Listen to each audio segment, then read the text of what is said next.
Well, I wonder when you first heard what your story is. For me, I was in year 8 at the time. As we came into class, a handout was given out, a sheet with a series of boxes on it, a bit like sort of a cartoon boxes there, series of scenes. It was Mr. Humberstone, I remember. And he explained that the first picture in the box was a puddle, and how that puddle had the right mix of certain chemicals in it. And as he went along through each frame, he explained how this mixture, we call it primordial slime or primordial soup or whatever you want to, was struck by lightning, and it was that combination of chemicals and lightning that caused the first life to appear. And so from then, well, it's only a matter of time and chance. Some of that living stuff stayed very simple, stayed very primitive. And they would say it still is, like bacteria. Other parts of that stuff went on to become gum trees and crocodiles. Others then became fish and frogs, then mammals and monkeys, and then you and I. I wonder if you can recall a similar scene when you were first taught about evolution. Whenever that occurred, it was not just another lesson like the thousands that we've had in our school experience. Because ideas have consequences. Listen carefully to the consequences of Darwinian evolution as I continue.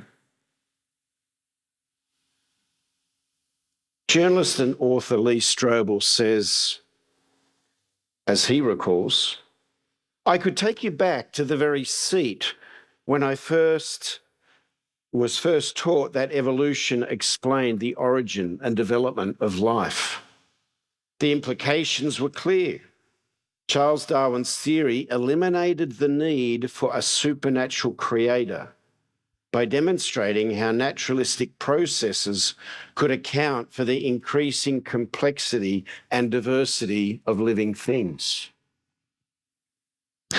As the textbook Evolutionary Biology declares,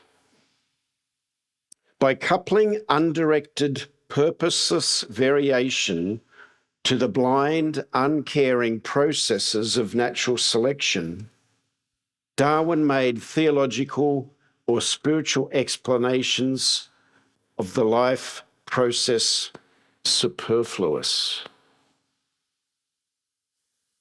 Michael Denton, the Australian molecular biologist and physician, adds in the same theme, Darwinism broke man's link with God and consequently set him adrift in the cosmos without purpose.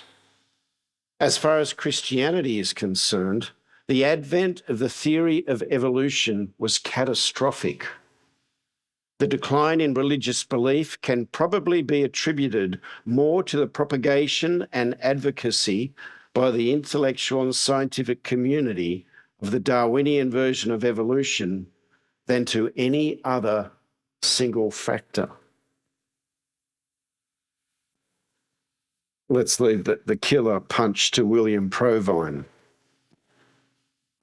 If Darwinism is true, then there are 5 inescapable conclusions.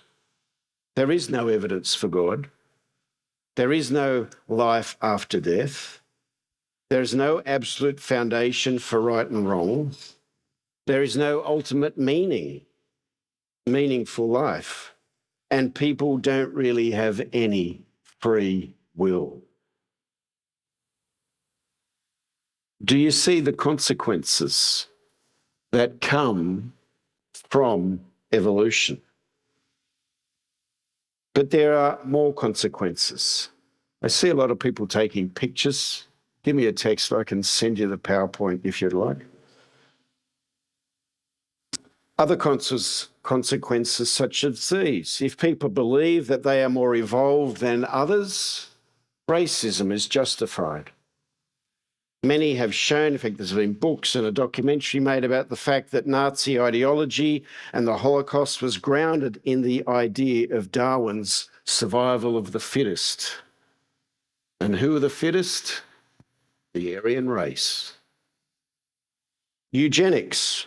That's the idea where those considered less worthy are encouraged or forcibly sterilised, while superior groups, more evolved groups, are encouraged to procreate. Others argue that nihilism, this overwhelming sense of meaningless and hopelessness, comes as people seriously consider the consequences of life with no purpose or reason to continue.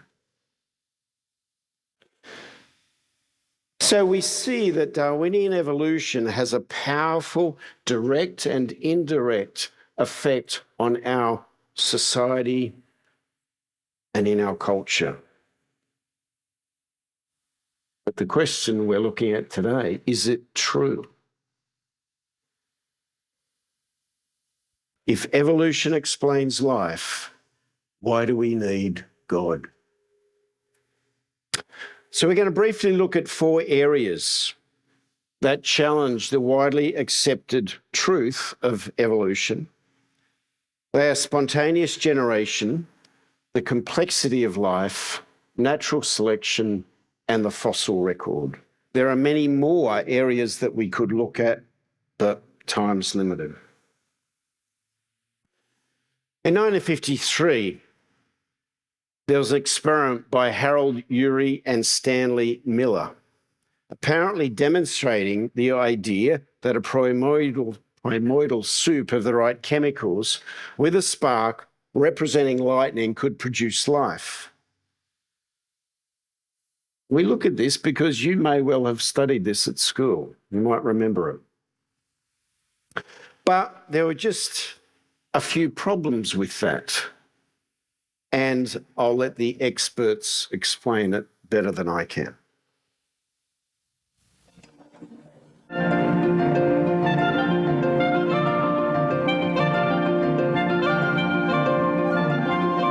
Did chemical evolution on the primordial Earth produce life? According to evolutionary thought, all life, bacteria, fish, plants, animals, and man, originated from chemical compounds. This theory that life arose from non-living chemicals is called spontaneous generation. One of the fundamental laws of biology is the law of biogenesis, that life comes only from pre-existing life. And of course, for a creationist, that's certainly no surprise. Life, God's life, created life to multiply after its kind. So that makes sense to a creationist. But to an evolutionist, there was a time in the past when there wasn't any life. And so chemicals somehow got together and made living things. And this was often called spontaneous generation. And there have been some enormous problems faced in trying to get a group of chemicals to come to life. A few years ago, Stanley Miller did a famous experiment. He took some simple materials, some methane, some ammonia, some water vapor, sotzed them with an electric spark to simulate lightning flashing back and forth in the atmosphere of the ancient Earth. And in just a week, he got amino acids, the building blocks of protein. And that was hailed as almost making life in a test tube. And that was one I used when I used to teach evolution. But I took a look at the rest of the evidence. And there are 3 problems with that brilliant experiment. 1, he had the wrong starting materials. 2, he used the wrong conditions. And 3, he got the wrong results. Other than that, it was a brilliant experiment.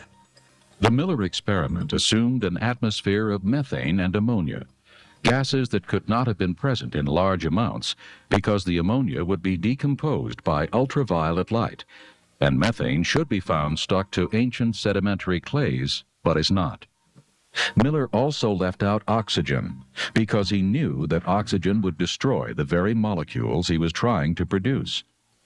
But as deep as we dig, we find oxidized rocks, suggesting an oxygen-rich atmosphere. The Earth did not have a reducing atmosphere, say an atmosphere of methane, ammonia, and hydrogen. That was suggested in the Stanley Miller experiment. The Earth never had such an atmosphere. The geology is now clear. There is good evidence that the Earth has always had oxygen in its atmosphere. Now that would absolutely preclude any evolutionary origin of life. Miller also used the wrong conditions. He used an electric spark to combine the gas molecules. The problem is that the same spark that puts amino acids together also tears them apart, and it's much better at destroying them than making them.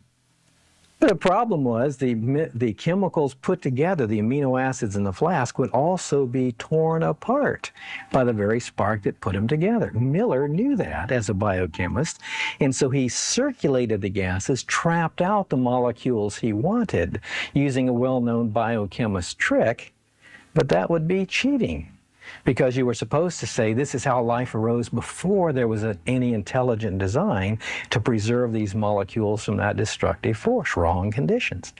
Then he got the wrong results. The main product of the Miller experiment was tar, a nuisance in organic reactions. Trace amounts of several amino acids that make up the proteins in living things were also produced.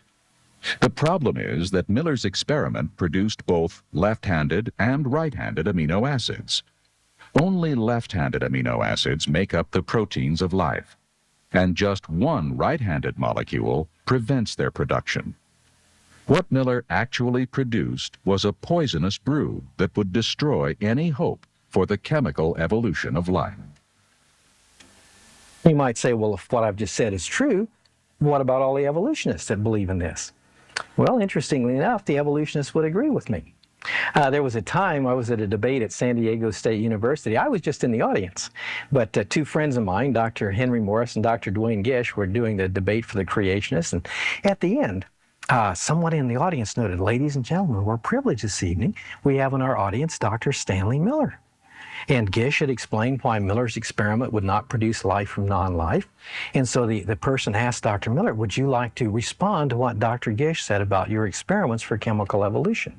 And Dr. Miller said, no. He hasn't believed in that for decades. He knows all of those same problems. I would say this, any theory on the origin of life on the Earth, or any other planet as far as that's concerned, is a fairy tale. Evolution teaches that energy, such as lightning or heat, plus matter, can occasionally create new life. Yet our entire food industry rests on the fact that this can never happen. If we examine a jar of peanut butter, it contains matter and is exposed to light and heat. But we never find new life inside unless an outside life contaminates it. If the theory of evolution was viable, then I should occasionally, by subjecting this to energy, end up having new life. Now we go down to the store, and if I open this jar of peanut butter, maybe not often, but on some occasion, I should find new life inside. And so when we open the jar of peanut butter, we look in there, there's no new life. And aren't you glad? Okay? Now, you may smile at this, but hopefully you'll never forget it, because you and I conduct, collectively, over 1 billion experiments every year, and we've done that for virtually 100 years. And we never encounter new life. In fact, the entire food industry of the world depends on the fact that evolution doesn't happen. The pretty sad, in fact, shocking thing is that despite what you've just seen, The biology textbooks in our local high schools today still show the Urey Miller experiment as evidence for life. Still there. I checked January. My wife's the librarian, so I was able to do that. In the past 20 years or so, a new theory has been proposed that life began deep in the ocean from hydrothermal vents. That's where the very hot water from magma comes up into the ocean. Just think of little volcanoes coming up under the ocean. It was in these conditions of heat and cold and pressure and the right chemicals that allowed life to begin. The same problems remain, as Stephen Meyer points out. There are insurmountable hurdles involving the origin of biological information that simply cannot be resolved by more research. And Michael Denton again observed the idea that undirected processes could somehow turn dead chemicals into all the extraordinarily complexity of living things is surely no more or less than the great cosmogenic myth of our time. You would think that would put an end to the debate, but if the evolutionary process could not begin. But let's have a look at the next point. The complexity of life. Each year, biological science deepens our understanding of the incredible complexity and design of living things. Even Richard Dawkins, who we looked at last week, noted that the DNA information contained in just the cell nucleus of one amoeba, that's a single cell organism, similar to a bacteria, exceeds that of an entire 30-volume set of the Encyclopaedia Britannica. The DNA of the entire amoeba contains as much information as 1,000 such encyclopedia sets. It's pretty complicated. And once again, let's have a brief look at a video to show the complexity of what's going on in every one of the trillions of cells in our body.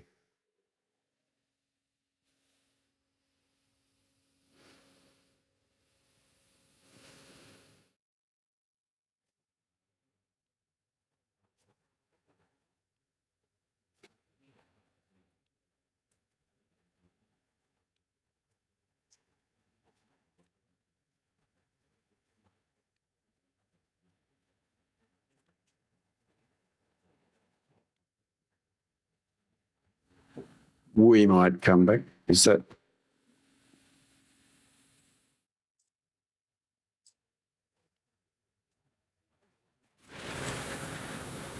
We'll see if the guys can get that up a bit later. This animation demonstrates how the digital information encoded within DNA is used to direct protein synthesis. This is a DNA double helix containing the digital code which directs the cell in all aspects of operation. And here we see a protein complex called an RNA polymerase traveling down the DNA strand. As it moves down the strand, it carefully unwinds the DNA, preparing it for transcription.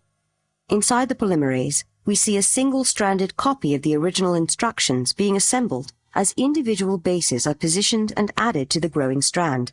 A stop code marks the end of the protein specification, at which point this copy, known as a messenger RNA transcript, exits the polymerase and heads towards a two-part chemical manufacturing machine called the ribosome. While the messenger RNA moves towards the ribosome, transfer RNA molecules attach to specific amino acids in preparation for assembly.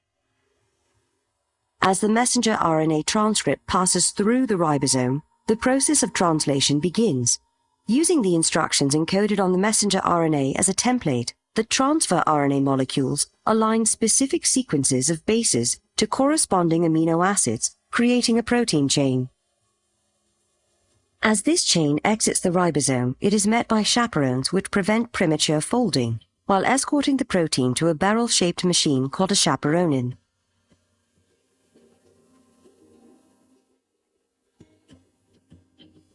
This machine helps fold the protein into the precise shape required to perform its function. Although it is unclear how the chaperonin achieves this, we do know that accurate folding is essential in order for the protein to accomplish its intended function.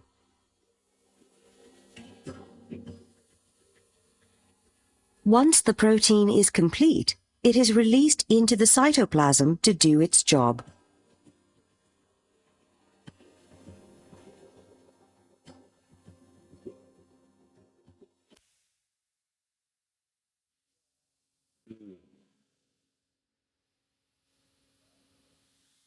Just showing that video, all those incredibly complex and different components inside a cell working together.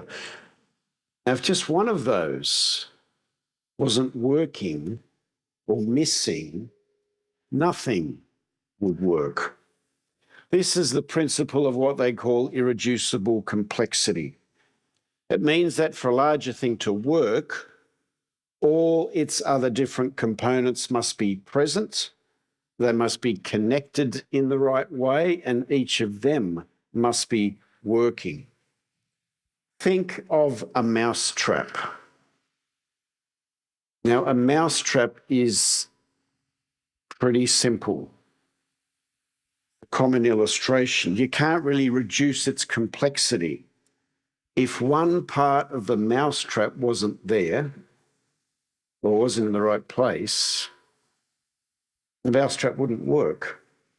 There's no part you can, like a car, you might be able to, take a door off and it'll still go, but you couldn't take the crankshaft out and it'll still go. There's certain parts you need, and a mousetrap's the simplest way to think about it. All the intricately complex individual components in a cell, therefore, had to appear, all those things we just saw, had to appear. Well, if you look back at Darwin's original idea, in a puddle at the same time and come together for a simple cell to occur.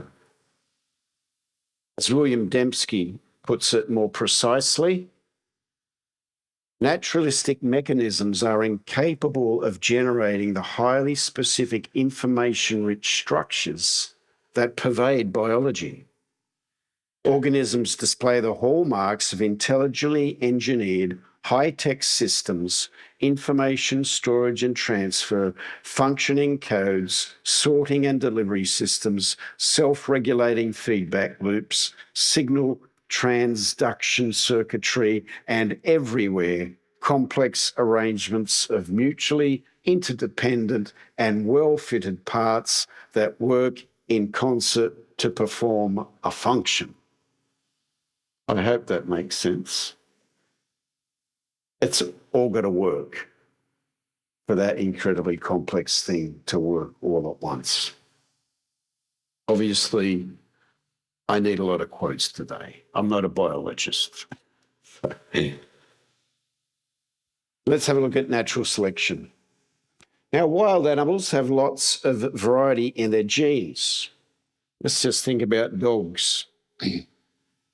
In dogs, we see that a wide variety in regard to their shape, the length of their ears. These things have developed over time, their size, their legs, their colour, their thickness of the fur, and on and on. People have been breeding dogs for thousands of years to select for particular traits, that is, particular genes. By continually breeding small dogs together, we end up with a short-legged dog like the Jack Russell there. Fun fact, do you know why they're called Jack Russells? Because Jack Russell was the guy that did all the breeding over the years to select those traits.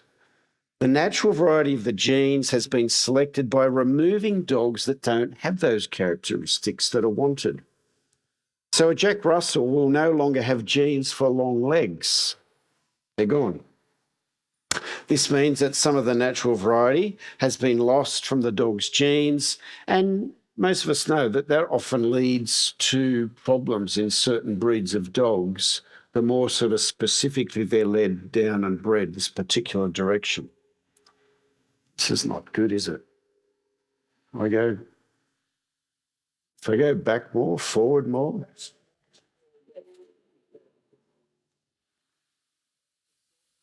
That might be. So natural selection is similar to that selective breeding done by people, where that's the selecting of the genes is done by nature rather than people. For example, the Arctic wolf, living in a very cold climate, has a thick coat, small ears, short legs, so it doesn't lose its body heat. The cold climate has, in a sense, selected the genes most suitable for dogs that live there. African hunting dogs have large ears and thin fur to survive the heat. But evolution is completely different to that. Theropod dinosaurs are believed to have developed bones and feathers for wings.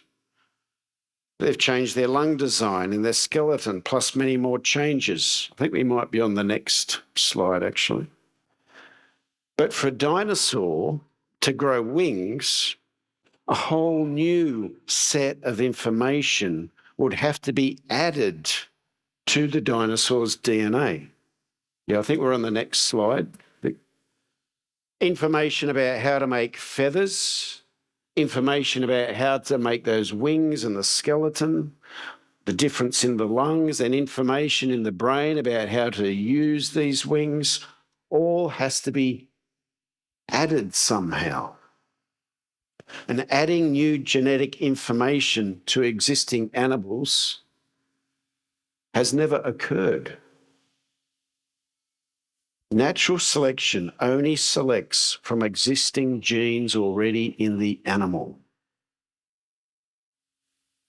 An example is when DDT was sprayed everywhere back in the 50s to try and stop mosquitoes. In fact, the thought was they could eliminate mosquitoes and malaria and the other things that went with it. Well, it did for most of them. But there was a small group of mosquitoes that had a natural resistance to DDT. These mosquitoes survived and bred, whereas the others died out. So now the mosquitoes we have are only the ones that have that resistance. Likewise, you'll hear on the news pretty often things like that: a virus mutated. Like COVID's mutated again. Every 2 months it was mutating. It got a new name. And it's becoming resistant to treatment.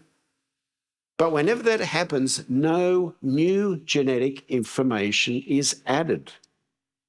Mutations are almost always detrimental. We have a name for it. It's things like cancer. The differences in finch beaks that Darwin famously observed was natural selection. The natural variety in the finches. It was not a pathway to evolution of a new species. So next time you hear about natural selection getting passed off as evolution, have your antenna tuned in. Remember, whether it is human selection, natural selection, or mutations, no new genetic information is added to bring about a new species. And if you want some more information on that, let me know and I'll show you the video where Dawkins is absolutely stumped on this. He goes for about 30 seconds and he asks the cameras to be turned off because he has no answer too, and he knows that. Lastly, the fossil record. We've seen that the fossil record does not support evolution. Darwin knew that if the fossil record didn't support evolution, his theory was doomed. Darwin said this: "Why then is not every geological formation and every strata full of such intermediate links? Geology assuredly does not reveal any such finely graduated organic chain. And this, perhaps, is the most obvious and gravest objection which can be argued against my theory. And yet Darwin hoped that further fossil discoveries over time would reveal these transitional fossils and that his theory could be demonstrated as true. However, time dashed his hope. Origin of the Species, published in 1959, that's been a while now. And the missing links of transitional life forms between different species are still missing. I was once told on a whale watching expedition, believe this, that whales evolved from cows. I was the only one on the boat that just burst out in laughter. Everyone else is just going, because that's what we've been told. Every time we look at those wonderful things, there's Richard Attenborough telling us that, and he should know, shouldn't he? But there is no transitional fossil between a cow and a whale. There's no cow that's been found in the fossil record with flippers. There's no whale with horns that's been found in the fossil record. As Stephen Jay Gould wrote, and this guy was an avid atheist and evolutionist, but he was a paleontologist, and he still said this: most species exhibit no directional change during their tenure on Earth. They appear in the fossil record looking much the same as when they disappear. Species do not arise gradually by the steady transformation of its ancestors. It appears at once and fully formed. The extreme rarity of transitional forms in the fossil record is the trade secret of paleontology. So you've heard a very tiny, short presentation of the top snowflake of the tip of the iceberg. There's mountains of this stuff. You've heard a little bit. So how do we answer? If evolution explains everything, do we need God? Well, for the reasons outlined and thousands more, I would say that evolution does not explain the origin or the complexity or the variety of life. So do we need God? It would appear so. But what do you do with that information? What do you do with that question? What's next? Well, different people come to different conclusions. Jonathan Wills observes this. He says that most biologists are honest, hard-working scientists who insist on accurate presentation of their evidence, but who rarely venture outside their own fields. Since they understand Darwinism to be generally true, except for the pesky details that remain unsolved, they generally assume that the really strong evidence of evolution lies in another field. Though they can't see the evidence for spontaneous generation of life or macroevolution in their particular discipline, they believe the evidence must lie somewhere else in biology. We don't want to rubbish these scientists, as he said. They're not fools. Every one of them will wipe the floor with me, I'm sure.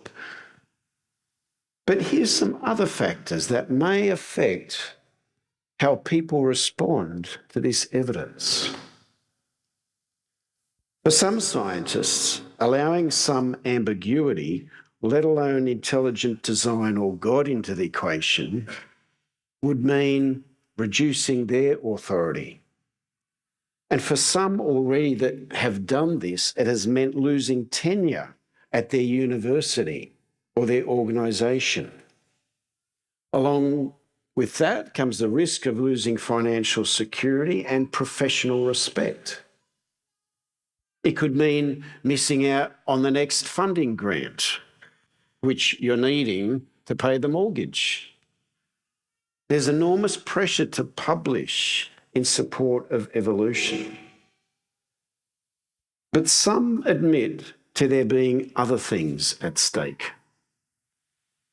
Before he became a Christian, author Lee Strobel admits his motivation to believe in Darwinism when he says, "I was more than happy to latch on to Darwinism as an excuse to jettison the idea of God so I could unabashedly pursue my own agenda in life without moral constraints."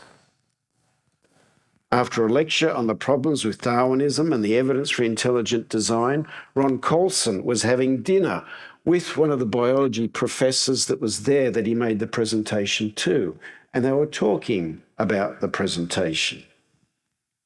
And the professor said to Coulson, "What you say is true and makes a lot of sense, but I'll continue to teach Darwinism anyway." Coulson asked why he would do that. And he responded, "Well, to be honest with you, it's because Darwin is morally comfortable. If Darwinism is true, if there is no God, and we all evolved from slimy green algae, then I can sleep with whomever I want. There is no moral accountability." Aldous Huxley said a very similar thing, actually. If you've read Brave New World and some of his books, you'll know where he's coming from. Another physicist and information theorist, Hubert Locke, gives this as another reason. The entire effort in the primordial soup paradigm is self-deception, maintained solely on the ideology of its champions. Yet many other physicists, biologists, geneticists, geologists, journalists, and so many just average people, you might say, when confronted with the lack of evidence to support evolution, have responded differently. For them, it was a personal epiphany, a crisis time where they had to make a decision. For them, the facts of science and history only went so far. They realised that it was no longer about a bang or a process or an equation, but about a who. A great mind behind everything. The truth of a living mind demanded a personal response. It was their scientific research that drew them to the Lord. As once staunch atheist Lee Strobel came to realise, when we decide not merely to ponder the abstract concept of a designer, but to embrace him as our own, to make him our true God, then we can meet him personally, relate to him daily, and spend eternity with him as he promises. I love the way David writing in Psalm 139. See how he's in awe of the complexity of God's creation and his own body. But he moves on as he writes that fantastic psalm to the point of personally knowing the one who made it. For you created my inmost being. You knit me together in my mother's womb. I praise you because I am fearfully and wonderfully made. Your works are wonderful. I know that full well. Heavenly Father, we thank you that beyond the science, as it were, you're a personal God. and you can know us, and we can know you. Yet we also thank you, Lord, you gave us minds, you gave us reason because we're made in your image. And science is truly wonderful. How on earth they got inside the cell to produce that animation is astounding. That replication. Lord, given us great minds, Lord. Thank you for the blessing of science, for the advances in health, transport, communication, and wonderful things. But Lord, we thank you that you're far bigger than these things and transcendent. And you're waiting for us to respond to the evidence we see all around us.